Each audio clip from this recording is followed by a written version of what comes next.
dos dias de Jesus fizeram, até porque não foram os romanos que mataram Jesus. Os romanos, o Pilatos não queria. O Pilatos disse, olha, eu não vejo nele mal nenhum. E ali as autoridades religiosas, o Sinédrio de Israel, insistindo, ele tem que morrer. E aí davam as razões, porque ele se declarou filho de Deus, então tem que morrer. E Pilatos disse, olha, é uma questão de vocês. Isso, e Roma não está aqui para fazer mediação desse tipo de conflito. Aí eles imploraram, pagaram pessoas para ficarem gritando. Aí é quando Pilatos traz o Barrabás, que tinha sido líder de uma insurreição contra Roma, e diz, o que é que vocês querem que eu solte? Porque na época da Páscoa, assim como aqui no Brasil tinha esse hábito, que talvez até venha a cair, e não vai ser mal se pararem com esses saidões, eles tinham o hábito de libertar alguém. Aí trouxeram o Barrabás e perguntaram, quem que vocês querem que eu liberte? A Jesus chamado Cristo ou a Barrabás? Aí o pessoal que os religiosos tinham contratado, incitado e qualquer outra coisa que você queira para definir o fenômeno, gritaram, Barrabás, Barrabás, Barrabás. E o Pilatos angustiado, porque não queria fazer isso, até porque a mulher dele mandou um recado para ele durante o julgamento. E quem reporta isso é o Evangelho de Lucas. Diz que enquanto Jesus estava sendo julgado, veio um recado da mulher de Pilatos dizendo, não te envolvas com esse justo, porque essa noite em sonho eu muito sofri a seu respeito. Não entra nessa, meu marido. E o cara estava doido para cair fora. Aí eles disseram, olha, se você não o matar, você não é amigo do imperador. Porque ele diz que ele é, de fato, a autoridade suprema, quando na realidade Jesus só se auto-intitulou de Filho do Homem, no máximo, eram os outros que diziam, tu és o Filho de Deus, e ele nunca fez propaganda de si mesmo. A coisa mais interessante sobre Jesus é que ele curava, as curas mais extraordinárias, chamava o cara e dizia, não conta nada para ninguém, não diz nada para ninguém. Não precisa disso. Aí você lê em Mateus, no capítulo 11, ele se dizendo, e ele dizia isso para que não o expusessem à publicidade, para se cumprir o que dizia o profeta Isaías. Aí diz, na praça não se ouvirá o grito da sua voz. Ele não vai ser aquele que chama atenção para ele mesmo, porque ele próprio não esmaga a cana quebrada, a pessoa que já estava toda esmagadinha, e a religião ia lá e quebrava toda. Não chuta cachorro morto. Chutava em cachorro morto. Ele não esmaga a cana quebrada e não apaga a torcida que fumega, aquele paviozinho que está apagando, perdendo a esperança, morrendo de tudo, existencialmente falido. Ele não apaga, ele vai e acende. Por isso é que ele era chamado, e para mim é um dos títulos mais bonitos de Jesus, que foi dado pelos inimigos, pelos adversários, que eram os religiosos. O chamavam, assim, de maneira detratora, de amigo de pecadores, de meretrizes e de publicanos. Não tem nada mais bonito do que isso, ser amigo de pecadores. Não fazer acepção de pessoas. As pessoas com as quais ele ficava mais à vontade, fora o grupo de amigos dele, que são duas mulheres, Marta e Maria, o irmão Lázaro, a quem ele ressuscitou, algumas outras pessoas que Lucas, no capítulo 8, diz que eram mulheres que o seguiam juntamente com os discípulos apóstolos, que eram 12, e dentre elas tinha uma mulher que era esposa do irmão de leite de Herodes, que era uma raposa perversa. Mas a esposa do cara, Jesus disse, vem comigo. E andava com ele, junto com ele, com a mãe dele, as suas irmãs e outras mulheres, incluindo Maria Madalena, seguindo junto pelo caminho, e o grupo de amigos.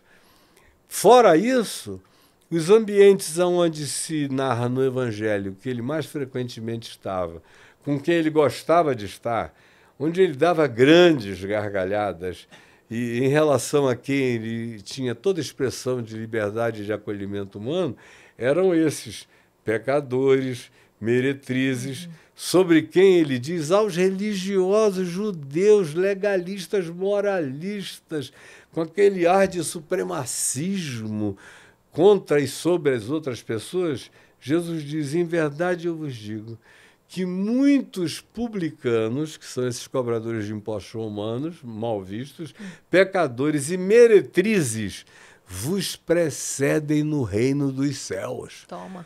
Cara, vai dormir com esse barulho, né? É um negócio completamente chocante. Aí você compara isso com o cristianismo. Tem alguma coisa a ver? Tem algum DNA de Jesus no cristianismo? Tem algum DNA de Jesus na maior parte dessas igrejas que dizem que bandido bom é bandido morto, que advogam o inadvogável, vamos nos armar, e nós somos homens e mulheres de bem, e aí nós vamos enfrentar, se for o caso, a gente mata para defender a nossa fé. Que fé? Não é a fé de Jesus, não é a fé no Evangelho. É a fé da construção desses líderes religiosos que não querem saber de Evangelho. Como talvez o maior e mais importante deles do ponto de vista de poder contemporâneo, me falou há uns 28 anos, 30 anos atrás, numa das conversas fortes que eu tive com ele, quando eu ainda era presidente da Associação Evangélica Brasileira, ele me falou, olha, aqui na minha igreja, Jesus só entra na fachada, no nome da igreja, lá na fachada. Aqui dentro é proibido pregar Jesus, porque Jesus dá azar. Jesus faz todo mundo ficar querendo ser generoso, misericordioso, compassivo, amigo dos pobres, e inclusivo. Isso eu não quero aqui. Eu aqui só pode se pregar Velho Testamento. Moisés, dureza, lei, obrigação, pânico, pavor, tudo que Jesus disse. Eles no passado disseram isto a vocês. Eu, porém, vos digo aí ensino o oposto. Ouvistes o que foi dito aos antigos? Aí ele cita pedaços da lei de Moisés, que eram axiomas praticamente adorado por todos os religiosos, e diz, eu, porém, vos digo, aí enuncia o oposto de tudo aquilo, e está escrito aqui no Novo Testamento na cara da gente. Mas o pessoal, quando lê a Bíblia, só lê o que está obsoleto, que caiu em caducidade, aquilo que mergulhou em Alzheimer na consciência humana. E quem diz isso é Paulo. Quem diz isso é Jesus. Quem diz isso é o escritor de Hebreus, que diz, ó, isso aí é esclerosamento primitivo do passado. Teve seu tempo e sua hora quando os homens eram tão toscos e tão grotescos que teve a sua hora para organizar um dado momento, numa estrutura tribal que, do contrário, fazia perversidades ainda maiores. Mas hoje não. Jesus chega 300 anos depois de Platão. Jesus chega quando a Grécia já tinha inaugurado a democracia.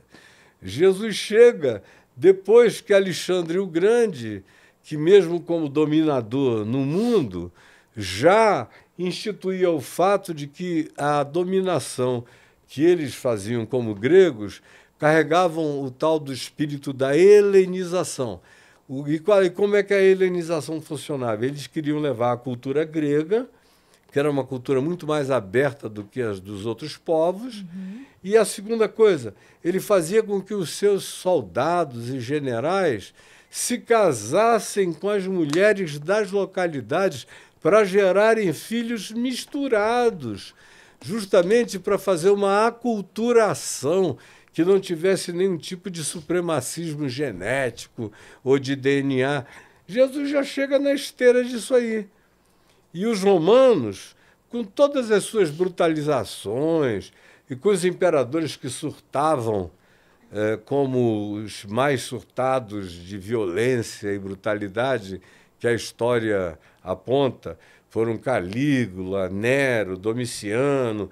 Tem um grupo de cerca de 8 a 10 imperadores que foram pessoas muito perversas durante aproximadamente 300 anos, 350 anos.